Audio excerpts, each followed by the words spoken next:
2010 was a year of epic sockeye runs in the Adams and many other rivers in BC's interior. These triggered a lot of interest in the numbers of Chinook, coho and sockeye which have been migrating up the Salmon River. The Salmon River Watershed Roundtable, for over 2 decades, has been enhancing the river's spawning and rearing habitat. Great progress has been made thanks to the consensus-building approach which has been used and the inclusive collaboration of all stakeholders. An immense amount of volunteering, hard work, cooperation and large private and public funding has gone into protecting this river. In the fall of 2010, several visits were made to the Salmon River fish counting station at Gene Pitts' farm, located 14 kilometers upstream from the river's mouth. The work done by Gene in operating the station and recording the fish data for Fisheries and Oceans Canada was filmed. The aim of this short film is to show the health of the Salmon River, Chinook, coho and sockeye runs and demonstrate the value of the Salmon River to Salmon Arm. The involvement of Fisheries and Oceans Canada and hatchery efforts in enhancing this river's salmon runs underpins the contributions which all communities in the Salmon Arm area are making to its health. This river supports BC's stocks of wild salmon and thus commercial and sport fishing in BC. It is an exemplary demonstration of how cooperation between government, business, First Nations and adjacent communities benefits everyone. And this healthy, productive river will be a prime component of ecotourism development for this part of the Shuswap. The magnetic attraction of the incredible sockeye runs on the Adams River is, of course, known internationally. We think you will find this short look at a healthy river right on our doorstep in Salmon Arm interesting and informative, and see why so much effort is going into protecting the iconic salmon of Salmon Arm. The winds have turned the sunburned leaves, vanilla hills grow brittle coats, a last strong cry to face the winter rise up from their crimson throats, their breaths like songs dancing on water. Adams River drums the time, the current draws them fiercely under, seasons of innocence flies, a flash of red, the waters churn, against the flow a steady burn, life has come, death's on its turn, salmon run, sockeye salmon run. Russet ruddy, raw and weary, yearning for the end of journey, beyond the eastbound enemy, on to glory land. Home's a smell on all lost waters, coming closer every day. Come now onward, glistening warrior, back to your remembered place. A flash of red, the waters churn, against a flow, a steady burn. Life has come, death's on its turn. Salmon run, sockeye salmon run. So gather round, you're not alone now. Let the mother safely guide. Join the honor, join the sacred. The Chinook and sockeye move up the river in late July through August and September. They're the first to come in.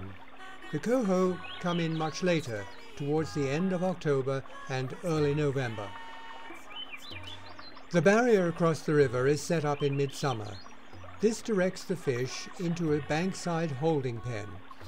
Here every day they are picked out by net and checked for species, sex and status, that is, whether they're hatchery fish or wild fish.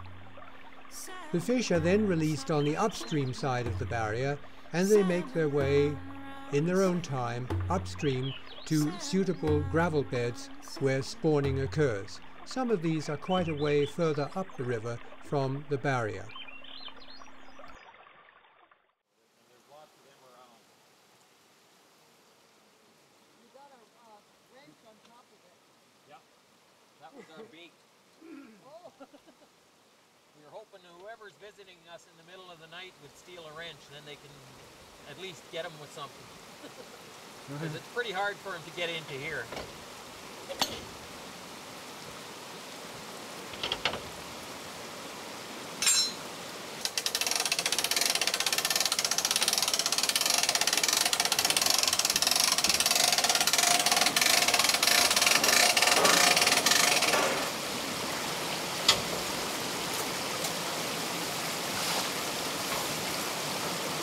Buck. Okay. Okay, can I let her go? Yep. It's a spring. That's the spring. Yep. Let her go. Good Lord. You have to. And he's got another one too. Oh, that one's a red one. Okay, that's a. Okay, this is a male. The one he's got. It's a wild fish. It's got its adipose, and it's a buck, so it's a male. Okay. Yeah. Goodbye. Look at him go. Marked male. Yeah, they're usually off like a shot.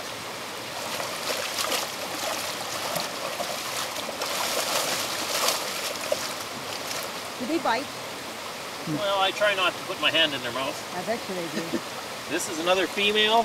It's a wild one again. Great big fat belly on her. Yep. Ding. You got with a male. And we got another female. Wow. Another unmarked female, wild female.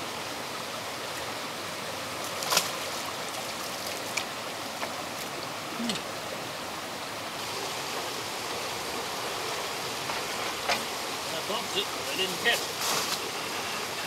Bumped it again.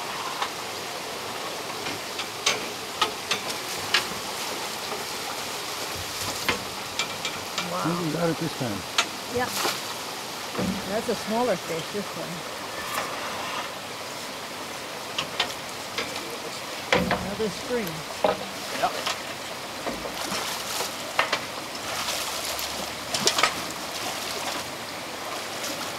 Well, I can see where you'd have to check it twice a day sometimes. It could get full. Another female, unmarked. Big fat belly on her. Hugh, did you want to stand here and just... No, I'm okay, thanks, Roger. I'm fine. I can speak well.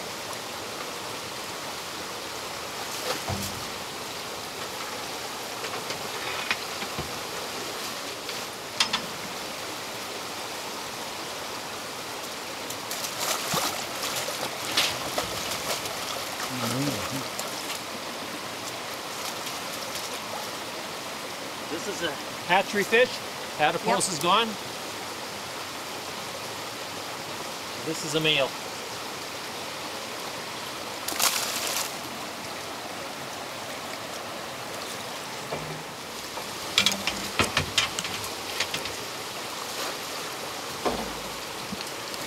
Another female. She looks tired.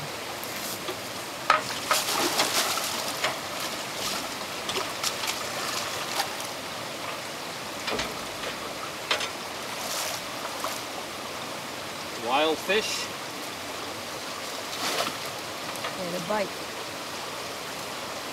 Wow, that's a good sign. There's a Chinook just below the grating, and as Jean's son comes round the corner of the pen, the fish is spooked and streaks off. Here are 3 sockeyes right in front of the barrier across the river.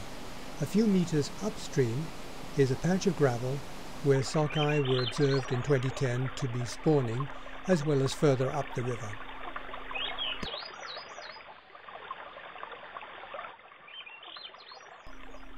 The fish removed from the holding pen are released on the upstream side of the barrier, and then they make their way upstream to their preferred spawning sites. Okay. Okay, can I let her go? Yep. It's a spring? That's the spring. Yep.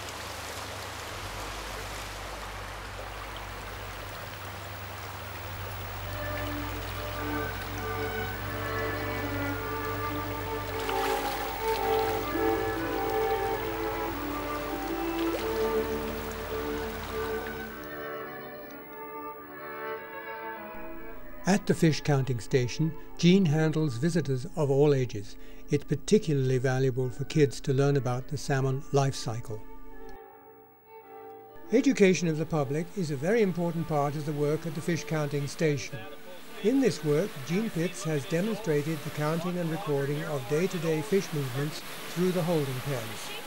Visitors of all ages and from many parts of Canada and overseas have seen Jean's demonstrations. School children have, over the years, returned as young adults with their own children. In this way, knowledge of the salmon life cycle, recognition of the contribution of this river to the stocks of wild salmon species in BC's Fraser watershed, and the duty to ensure that this incredibly valuable asset in salmon arm is protected, these vital understandings are spreading.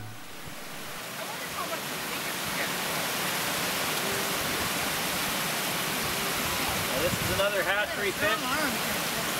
This is the marked one again. The fin's gone, and this is a male. Good. Boy.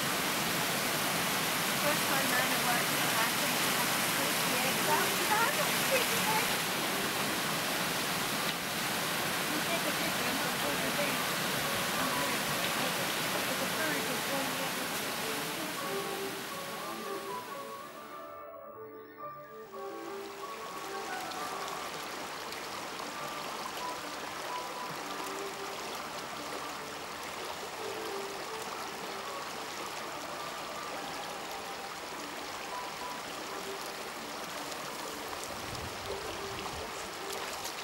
You know, come on. His tail's got fungal growth and that on it, I guess.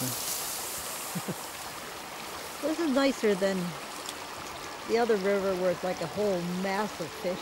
At least this will have some privacy to die in. Well, when you get in the Adams River, you know, the early ones spawn and they often get too many in there. And, you know, if you got 4 million in the lower Adams, you probably don't get any better survival rate than if you had half that many spawn, because the later ones that are spawning are sometimes digging up the eggs of the ones that spawn first. Right. Here in the same area, the sockeye are pairing up, ready to spawn. As Jean mentioned, and as this example from the Adams River shows, excessive numbers of fish and huge numbers of eggs result in many of the eggs being washed out of the spawning nests in the gravel.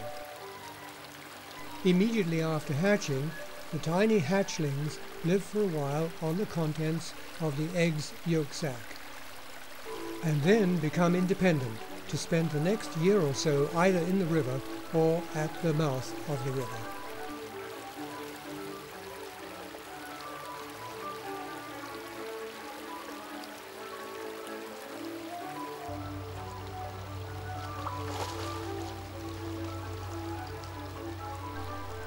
Nearly all the returning Chinook and sockeye will have spent 4 years in the Pacific, although it is generally 3 years in the case of coho. Occasionally, fish will return after 2 years, like this small Chinook. Even so, they are still capable of breeding. This larger male Chinook shows some signs of the rough passage back from the ocean. Many fish will be in far worse shape, and as well as scars from contacts with rocks and gravelled riverbeds, may show damage from predators.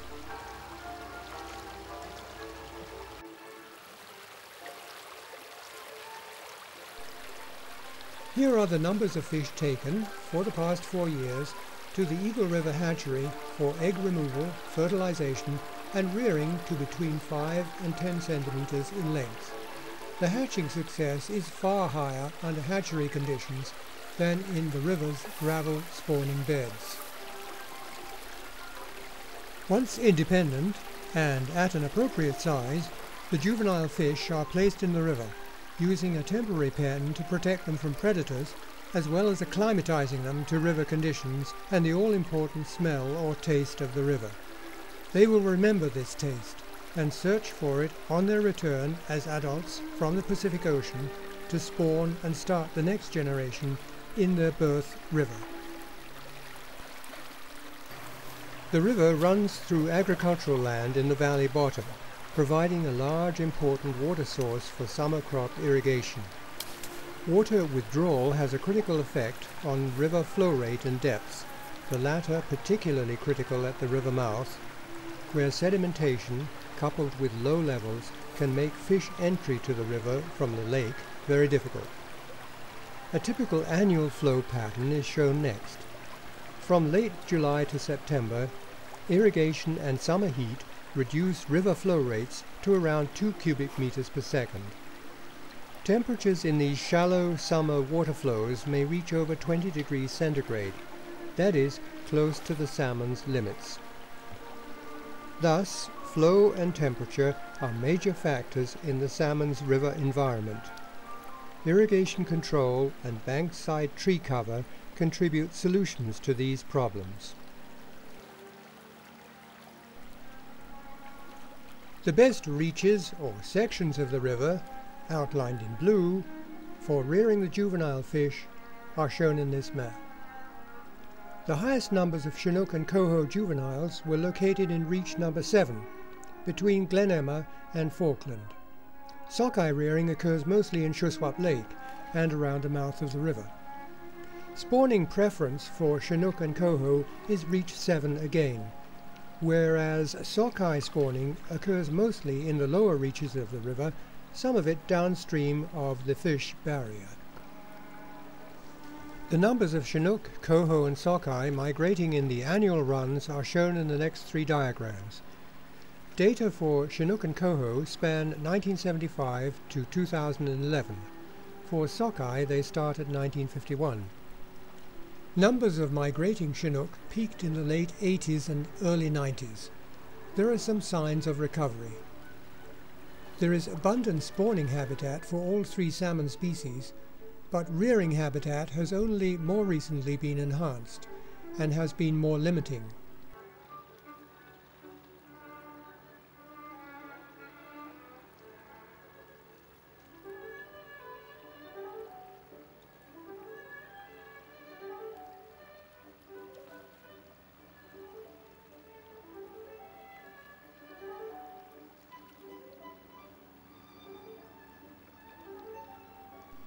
Coho numbers were over 5,000 in 1988. The numbers of migrating coho have at times been over twice those of Chinook, but coho numbers crashed from around 1990 onwards, and only in the last 4 years has a recovery appeared.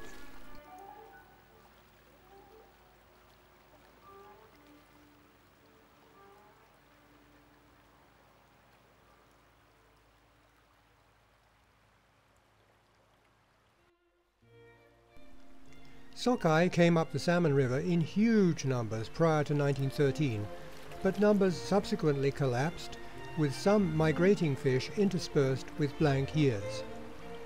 Sockeye spawning downstream of the fish counting station barrier could be a factor for the blank years. The returning sockeyes, which, even in low number years, show the 4-year cycle so obvious in the much larger Adams River runs, these may be lost stragglers from the Adams Run, or perhaps in, for example, 2010, a new population native to the Salmon River. Genetic testing is underway to distinguish this. An indigenous Salmon River population would be a very exciting development in the rebuilding of this river's sockeye numbers.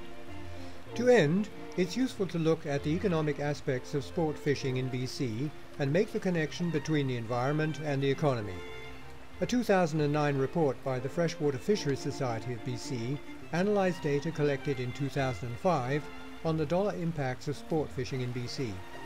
The analysis indicated the very large contribution sport fishing or angling made in 2005. This table shows the angler expenditures in the Okanagan, and the following breakdown shows on a relative basis, with comparisons to other sports activities plus other leisure or holiday spending, what a large factor sport fishing is across BC.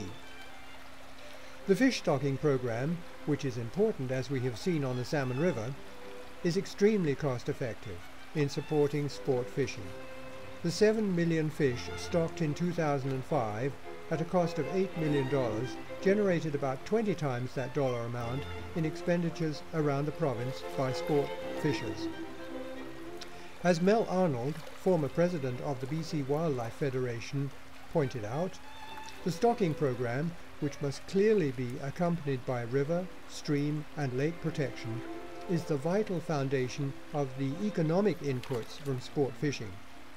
And some facts on those economic inputs are summarized in this final graphic from the 2009 report of the Freshwater Fisheries Society of BC. As well as the jobs related to angling, the dollar contributions to provincial and federal tax revenues are very large, and the multiplier or ripple effects throughout BC are a huge contribution to the economy. This analysis of the economic spin-offs from sport fishing is an effective way of making the connection between the environment and the economy. It's very clear that good stewardship of BC's streams, rivers and lakes not only protects aquatic ecosystems, which are closely intertwined with so many other ecosystems in the life support systems that we depend on, but this good stewardship is the critical foundation of a very valuable part of the economy.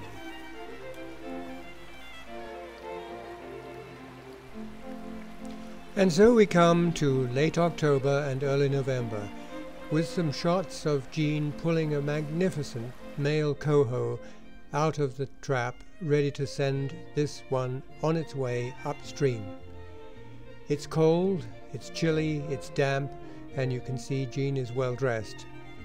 And the last job after this coho run has finished is to dismantle the barrier, to take it out of harm's way so that during the spring runoff it's safe and secure to be re-established in midsummer of the next year.